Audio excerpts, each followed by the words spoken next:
The Bridgewater Triangle is one of the weirdest places in the world.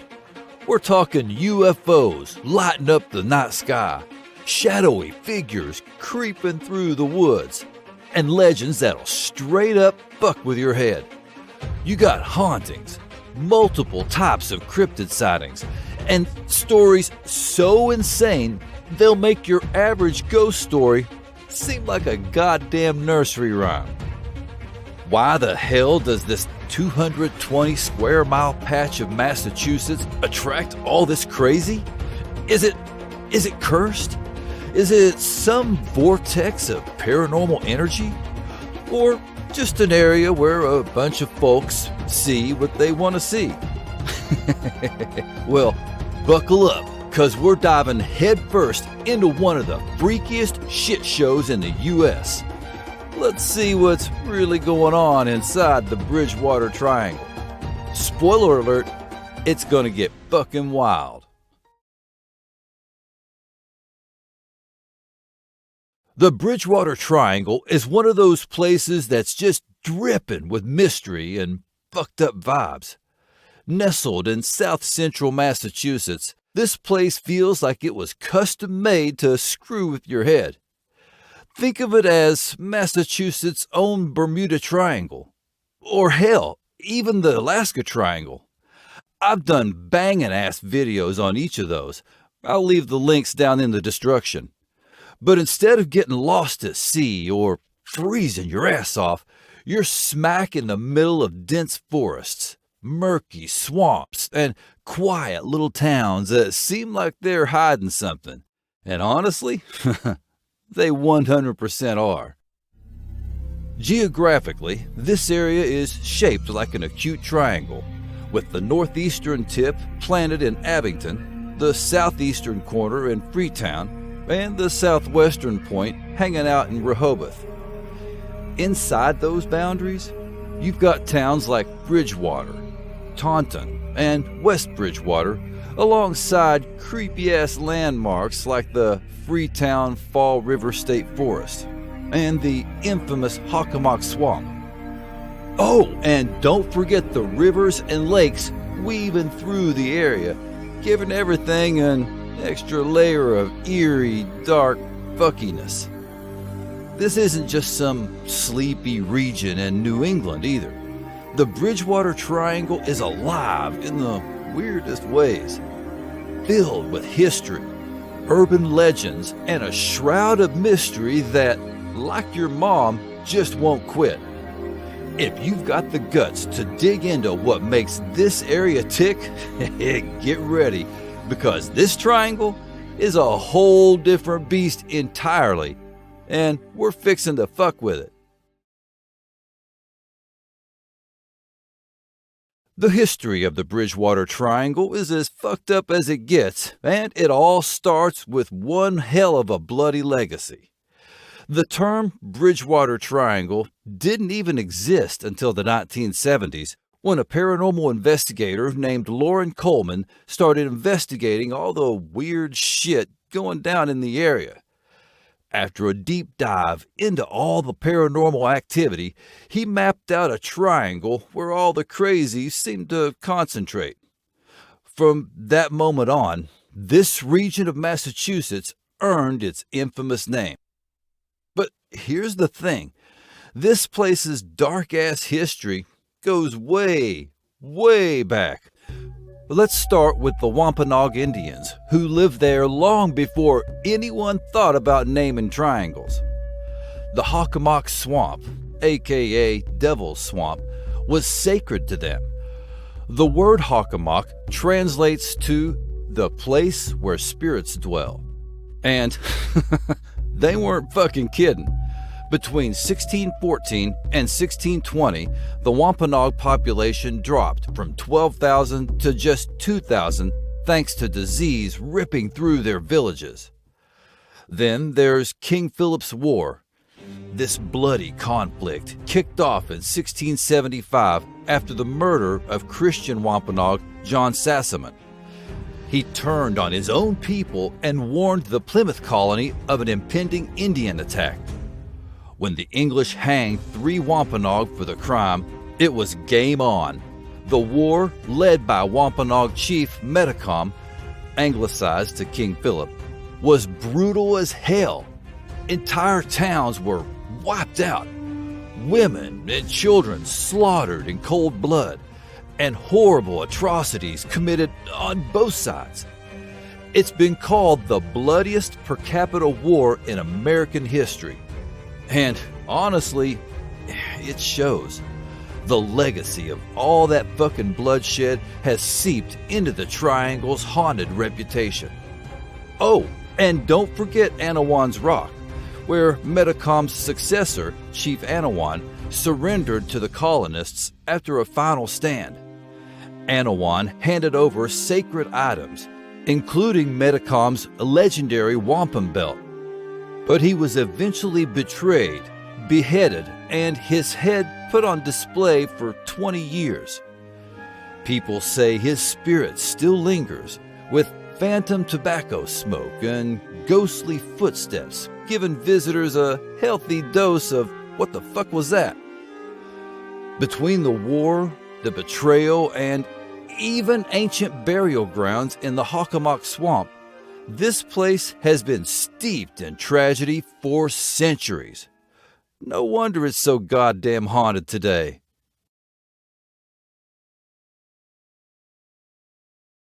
The Freetown Fall River State Forest is one seriously fucked up place. Spanning 5,000 acres with over 50 miles of trails, it's not just a scenic getaway. It's a damn nightmare. Before you even get to the paranormal shit, the forest is already steeped in pure evil. Kidnappings, homicides, and ritual sacrifices have all gone down there, and there's proof of it. And that's just the fuzz on the top. Satanic cult activity in the forest has been documented in some truly gruesome ways. In 1998, cops found a butchered cow at an occult site, followed by a shitload of mutilated baby calves. Yeah, you heard that right. Baby fucking calves. Local legends say cults still use the forest for rituals, with some theorizing that mysterious disappearances in the area could be tied to human sacrifices. Then there's Taunton State Hospital, where the fucked up gets even darker. Back in its early days, the hospital wasn't just a mental health facility. It was a goddamn horror show. Rumors say the worst patients were taken to the basement where they were tortured, sexually assaulted, and sacrificed by a satanic cult. Even in the early 2000s, evidence like burn marks and satanic symbols could still be found down there. And let's not forget Carl Drew and the Fall River satanic cult murders of the late 70s and early 80s. Drew led a satanic cult that killed at least 3 women in the forest, all in the name of Satan. This wasn't just urban legend. Drew was convicted and is serving life in prison. But some researchers believe he was just a pawn in a much larger, more organized cult operating in the shadows. Here's the ass kicker. Real cults don't leave sloppy clues. The satanic graffiti and makeshift rituals, that's just noise to distract you. The real shit, the organized, dangerous shit, happens quietly. You don't see them unless they want you to. Freetown Forest might look beautiful and peaceful, but beneath the surface, it's a hotbed of sinister activity that's anything but normal.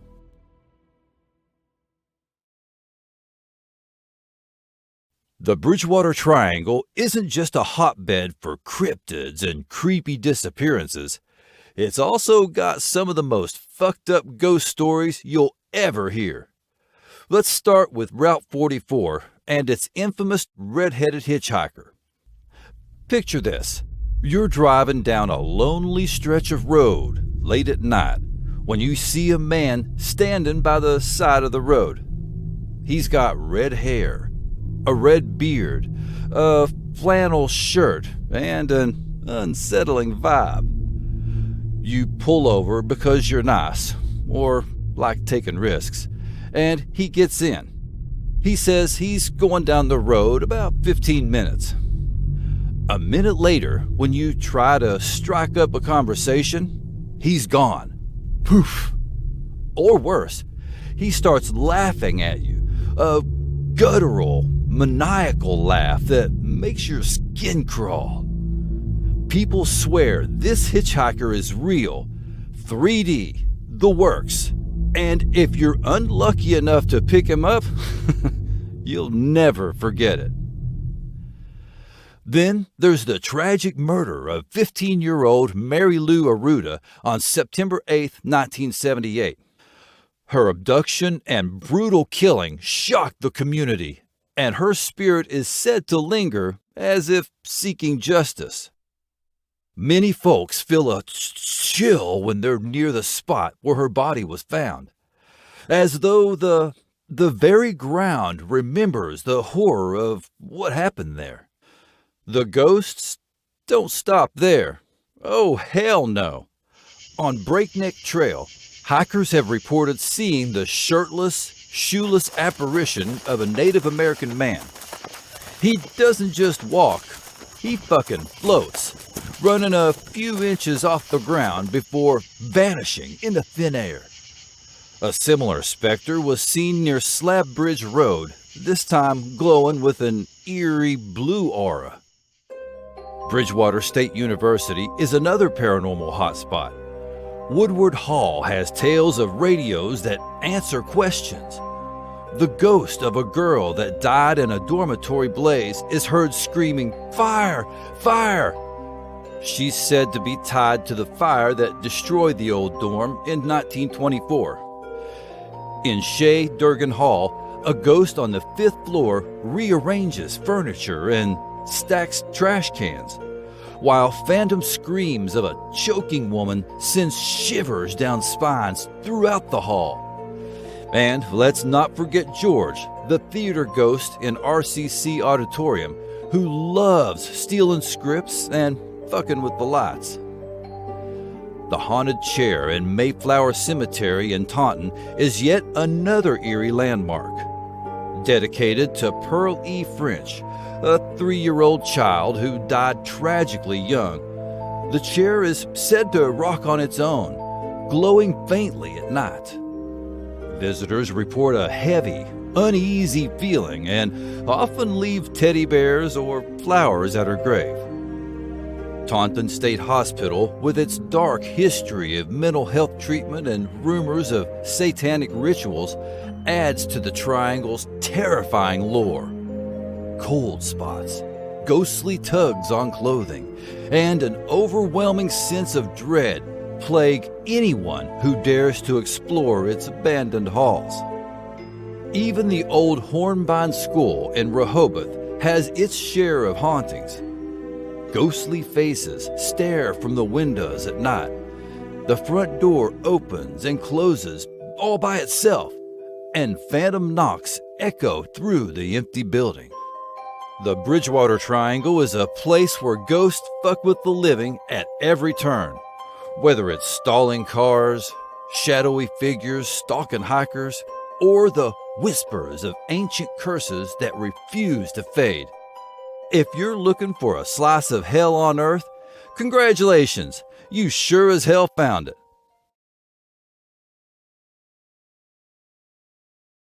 Let's kick off this freak show of cryptids haunting the Bermuda Triangle with one that originated in the area, the Pukwudgie, the tiny terrors of the Freetown State Forest. These nasty little bastards come straight out of Wampanoag legend, where they were once considered helpful guardians of the forest. But apparently someone pissed them off because they've been total assholes ever since. Picture a troll-like creature standing about 2 to 4 feet tall with bluish-gray skin, oversized ears, and a perpetually shitty attitude. These pukwudgies are pure chaos. Their signature move? Luring poor, unsuspecting hikers to their doom. They manifest these eerie, floating lights, known as soul lights, to hypnotize their victims. Before you know it, you're walking off a cliff or sinking into the swamp in quicksand, all while this little shit giggles in the background. It's like getting pranked by a supernatural troll who's also a full-blown sociopath. There are tons of stories about pukwudgie encounters in the forest. Some folks have seen their creepy footprints. Others claim these tricksters have attacked them outright. And get this, some people believe they're tied to the Assinet Ledge, an 80-foot granite cliff where a ton of people have tragically taken their own lives. Legend says the pukwudgies hunt there, using their soul lights to push people over the edge, while ghostly native warriors and a lady in white serve as their ghostly wingmen. So, yeah, don't fuck with pukwudgies, unless you've got a death wish. Speaking of terrifying shit in the swamp, let's talk about the Hockomock swamp monster. This thing's basically a Bigfoot on steroids. Descriptions vary, but most people agree it's a massive humanoid beast standing between 7 and 10 feet tall with glowing red eyes that smells like ass. That's the Bigfoot, not its eyes. The stench alone is enough to send you running. Think skunk mixed with garbage left out in the sun. The first major sighting came in 1970 when a group of state troopers were out hunting what they thought was a bear. Yeah, it wasn't a bear. Witnesses, including cops and terrified residents, reported seeing a hairy creature running through their backyards, standing on two legs one moment and dropping to all fours the next. One of the wildest encounters happened in 1980 when two cops sitting in their cruiser near the swamp had the back of their car lifted off the ground and slammed down hard. When they spun around, their headlights caught something hairy sprinting into the woods. That's not just freaky, that's leave the keys and never come back levels of scary. And let's not forget the Thunderbirds. Giant, prehistoric-looking birds that haunt the skies over the swamp. These things are said to stand 6 feet tall, and their 10 to 12-foot wingspans are so massive that their flapping sounds like thunder. In one story, a man and his nephew stopped their car, thinking they'd seen a dude in a weird cape on the side of the road. Nope, it was a goddamn Thunderbird, which spread its massive wings, ran down the road, and took off into the sky. Try explaining that shit to the neighbors. Then there's the giant black snakes of the swamp, which sounds straight out of a nightmare. Back in the 1930s, workers from the Civilian Conservation Corps swore they stumbled across snakes as thick as sewer pipes. I mean, we're talking anaconda level big here, folks. It's like Mother Nature decided, you know what this swamp needs? Man-eating snakes. Oh, the hellhound sightings. In 1976, a massive black dog ripped the throats out of two ponies in Abington.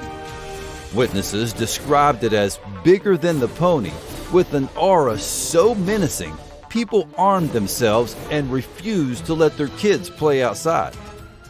A local man even fired a gun at the beast, but it bolted into the woods like a demon escaping hell. And if all that isn't enough, there's Hobomok, the swamp's resident demon.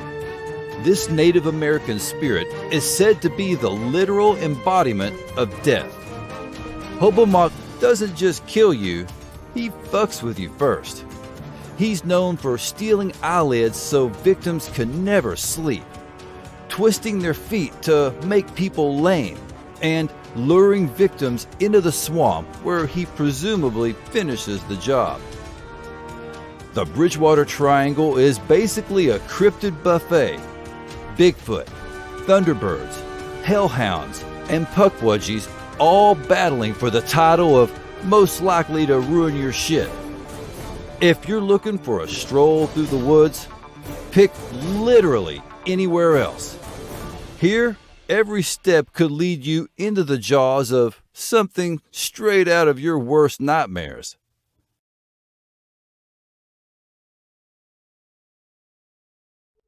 Just west of the Hockomock Swamp, you'll find King Philip's Cave, a site drenched in both history and weirdness.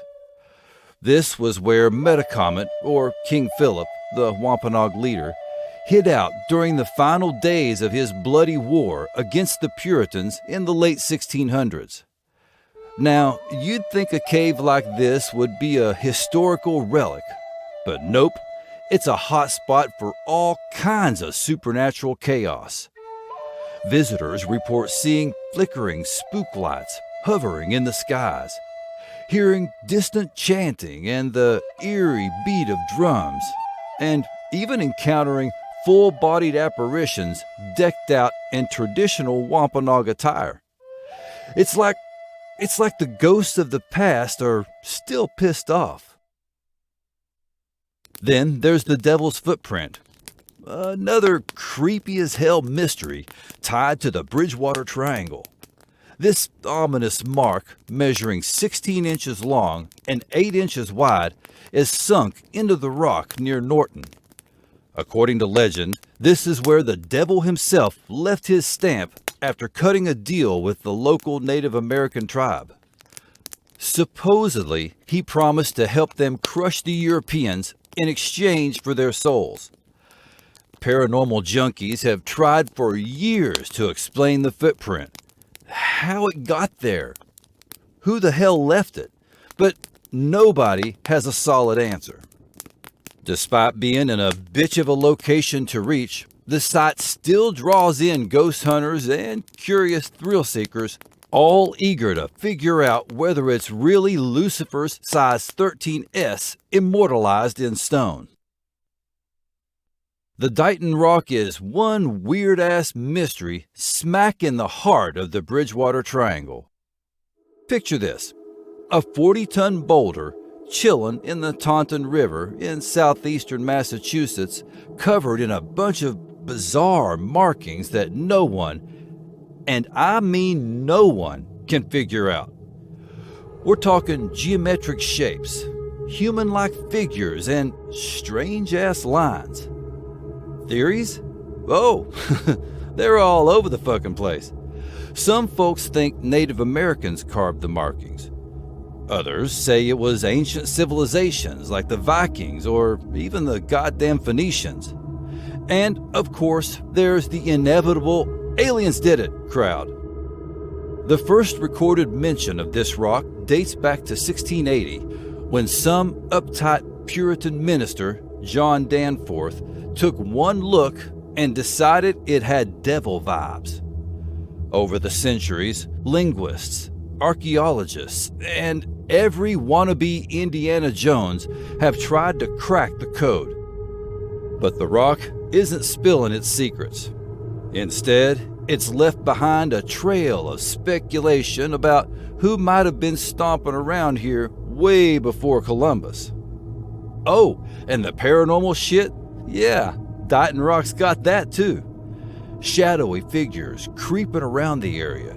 Ghost kids playing hide and seek, then poof, gone. Even the museum where the rock's housed now has had its share of weird happenings. Whether it's evidence of ancient explorers or something supernatural, this slanted, home plate-looking, six-sided mystery has kept people guessing for over 300 years.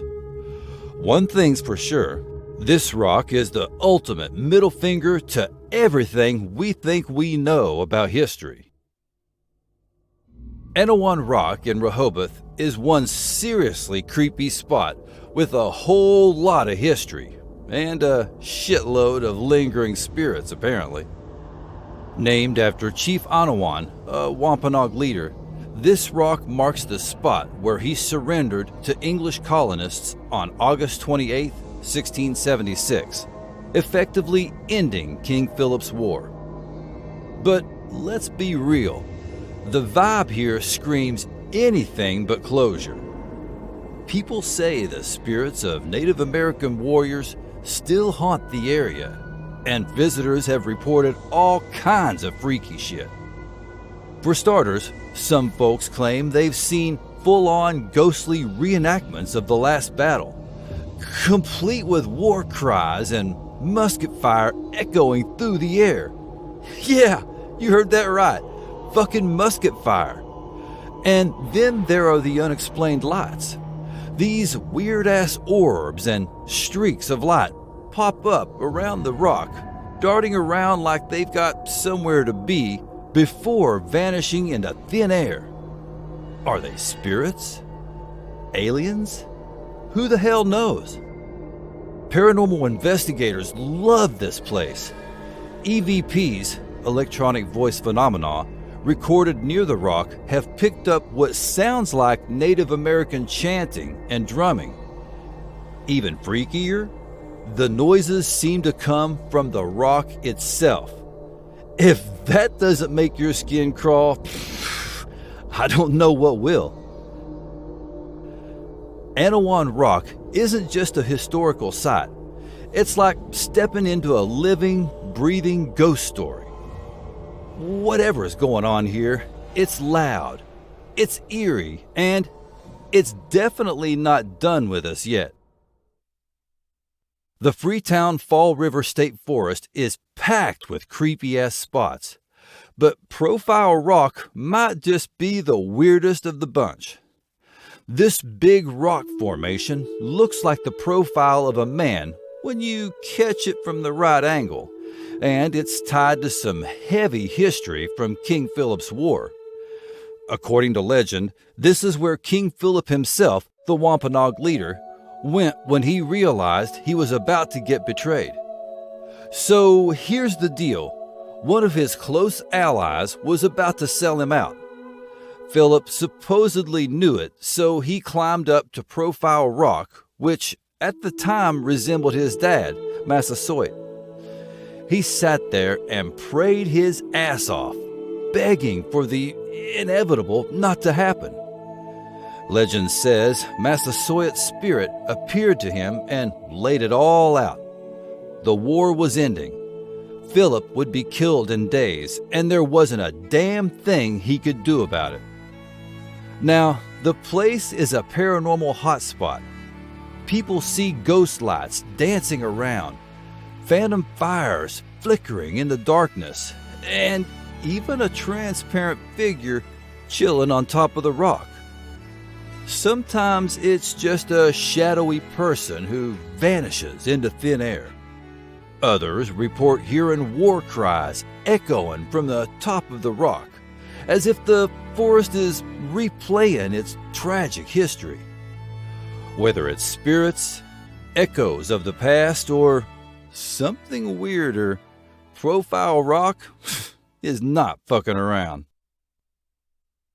Solitude Rock, aka Suicide Stone, is dripping in eerie vibes and dark history.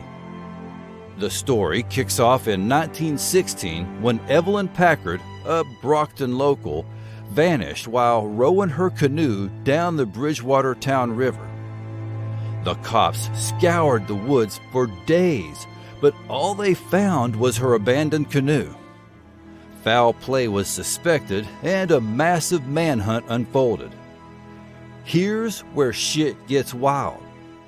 A tired reporter taking a break near Comfort Bridge in West Bridgewater accidentally stumbled across something that had been hidden for 80 years. Solitude Rock. This stone sits quietly by a stream and bears a cryptic inscription from 150 years ago. The Reverend Timothy Otis Payne of the New Church of Jerusalem A Christian sect with ties to occultist Emanuel Swedenborg and Freemasonry was behind the carving. The inscription? Dark as hell. It says, "All ye who in future days walk by Antecet's stream, love not him who hummed his lay cheerful to the parting beam, but the beauty that he wooed in his quiet solitude."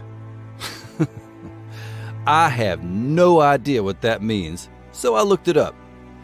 It means don't idolize superficial joy or fleeting moments of happiness. Instead, cherish the deeper, quieter truths and beauty that come from introspection, solitude, and seeking meaning beyond the surface. Man, that's some deep shit. The story doesn't stop there. 3 days after Evelyn vanished, her body was found not far from Solitude Rock. Ever since, the place has been a magnet for dark legends, earning its grim nickname.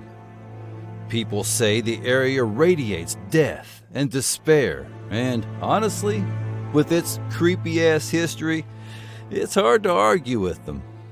Solitude Rock isn't just mysterious, it's downright haunting.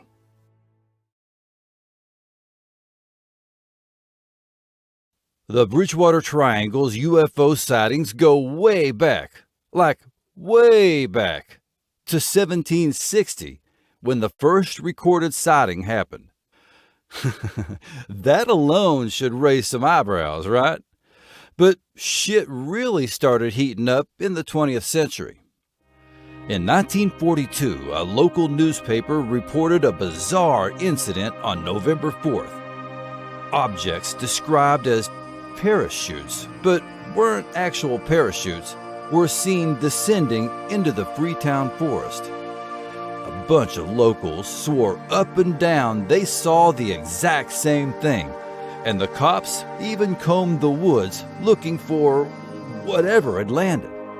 Nada. The army stepped in and basically said, "Yeah, that wasn't us," which, let's be honest, only made things even more fucking sketchy. Then there's May 10, 1908, when residents watched a 300-foot glowing object silently float across the sky before vanishing over the horizon. No noise, no explanation, just a big ol' "WTF was that?" moment for everyone watching.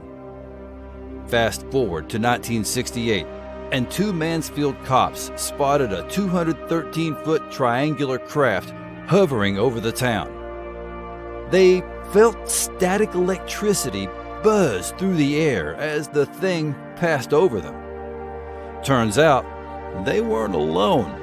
Other witnesses saw it too and felt the same eerie shit. The 1970s were like the golden age for UFO sightings in the Triangle. The peak year, 1978, when people kept reporting mysterious lights in the summer skies.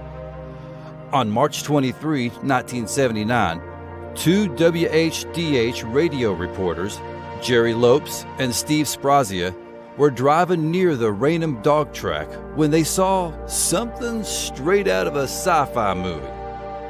A massive, arrow-shaped craft with sparking cords dangling from it and lights all over. Lopes said it was so close he could have hit it with a rock. This wasn't some quick glimpse either. The thing hovered over a field for a solid minute before flying off.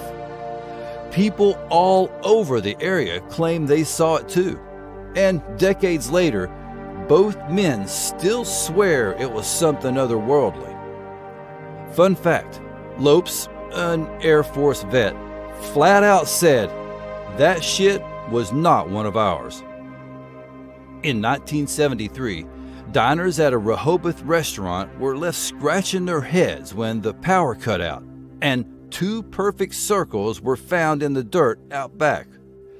Naturally, UFOs got the blame because what else causes random crop circle-esque patterns? The 1990s weren't quiet either. In August 1994, residents of Freetown spotted a football field-sized triangular craft lighting up the night sky. Witnesses reported feeling straight-up dread, which, let's face it, is not the vibe you want from a UFO sighting. More recently, in 2008, a Bridgewater local reported seeing a pulsating basketball-sized object emitting a low humming noise. Multiple residents came forward with the same story. Despite investigations, no one's been able to explain it. Whether these sightings are aliens dropping by for a visit or just misidentified planes or drones, the fact is, they've left people baffled for centuries. And the Bridgewater Triangle? It keeps pulling in skeptics and believers alike because, let's be real, there's something going on in that creepy-ass place.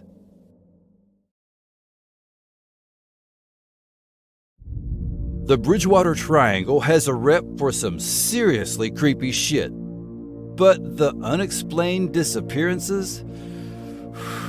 That's where it gets downright terrifying. People just straight up vanish. No trace. No clues. Nothing. Sometimes the bodies are found later, but most of the time, it's like they were erased from existence. Even with cops and search and rescue teams busting their asses, most of these cases remain unsolved. Some folks blame supernatural forces, aliens, portals, ghosts, take your pick. Others think there's a more rational explanation. But honestly, rational doesn't even seem to fit here. Author David Paulides, famous for his Missing 411 books, has dug into some of these cases. He's connected the dots between people vanishing in places like national parks and the weird shit happening in the Triangle. According to him, there's a sinister pattern to these disappearances that no one's addressing. Take Herbert Whitten, for example. In 1974, he went for a walk with his dog and straight up vanished. His dog? Found. Herbert? Gone. Then there's 12-year-old Andrew Amato, who went for a bike ride in 1978 and never came home. They found his bike, but Andrew? Nowhere. And let's not forget the 1997 plane crash in Hockomock Swamp. The plane was mostly intact, but the pilot? Poof. Search teams couldn't find a damn thing. Same deal with Melissa Carey, who disappeared hiking in the swamp in 2008. Natural causes like animal attacks or getting lost could explain some of these, sure, but Paulides suggests we're looking at something darker. Abductions, supernatural forces, or something even worse. Is it a vortex of weird energy? The land's dark history? When it comes to explaining the insane amount of weird shit in the Bridgewater Triangle, skeptics have their theories and believers have theirs. Let's break it all down. First, skeptics argue that much of the triangle's mystery can be chalked up to perfectly natural phenomena, like magnetic anomalies. Weird shit with the Earth's magnetic field could screw with compasses, electronics, and even people's perceptions. Add to that the area's abundant quartz deposits, which some think amplify energy, although skeptics would say it's just a fun coincidence. Then there's the idea of ley lines, hypothetical straight lines that connect places of historical or geographical significance. Skeptics say people use these to explain anomalies in ways that sound mystical but are really just a mix of geography and imagination. Lastly, you've got skeptics pointing to good old-fashioned human psychology. People's tendency to see patterns where there are none, or to get spooked when in eerie, isolated places. Now for the good shit. Many paranormal investigators suggest the area is a thin place or a window area. Basically, a spot where the veil between our world and the other side is thinner than usual. This could mean ghosts, interdimensional beings, or even Bigfoot just casually bleeding into our reality. Chris Pittman, a former MUFON investigator, believes all the phenomena, UFOs, ghosts, Bigfoot, whatever, are actually different guises of the same non-human intelligence.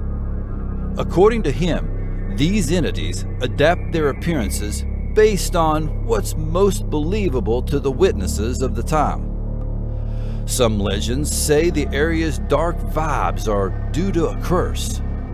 When Wampanoag chief Metacomet, aka King Philip, was killed in 1676, colonists supposedly stole his sacred wampum belt. A big no-no.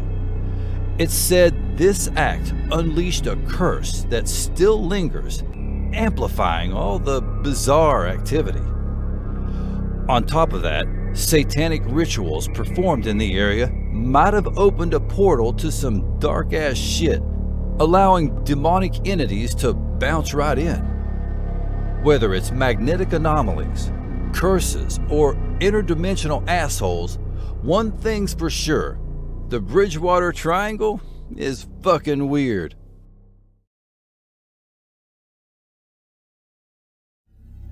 The Bridgewater Triangle. What the actual hell is going on there? Is it just a bunch of overhyped legends? Or is it a vortex of supernatural energy pulling all the dark, unexplained shit of the universe into one creepy-ass corner of Massachusetts? Honestly, after everything we've dug into, it's hard to say. Sure, skeptics will tell you it's magnetic fields messing with your brain, or people freaking themselves out because the swamp is spooky as hell. They'll talk about how human minds are wired to look for patterns, to fill in blanks where reality doesn't quite add up. And yet, maybe some of it is just people getting scared of their own shadows. But then there are the stories that don't go away. The ones that hit you like a ball tap. Think about it. Disappearances with no trace. UFOs zipping around like they own the place. And creatures that have no business existing in the first place. How do you explain that? Maybe it is a curse. The land itself bleeding out all the anger and sorrow of its dark history. Or maybe there really is something sinister at work. Something that defies all our explanations and understanding. Here's the thing though, the Bridgewater Triangle isn't just a place. It's a mirror, a reflection of everything we don't want to believe in, everything we're too afraid to face. What if reality isn't as solid as we think? What if there are cracks in the world, places where the rules bend, where the veil between here and wherever the fuck there is gets thin? What if it's not just the Bridgewater Triangle?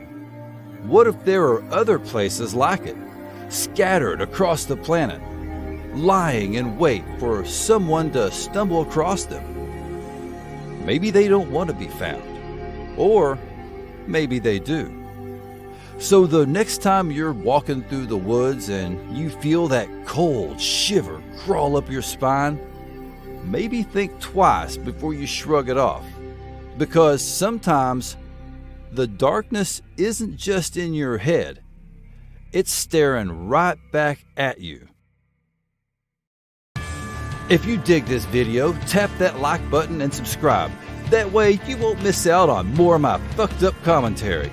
And besides, I really do appreciate it. The Bridgewater Triangle has an insane amount of crazy shit going on, don't you think? Let me know in the comments. And last but definitely not least, click on that join button just below the title and become part of my YouTube membership. For as little as $2.99, you can help me more than you know. Y'all keep it real, keep it chill, and stay creepy! Catch you on the flip. Thank you so much for watching all the way to the end. You are the real beast.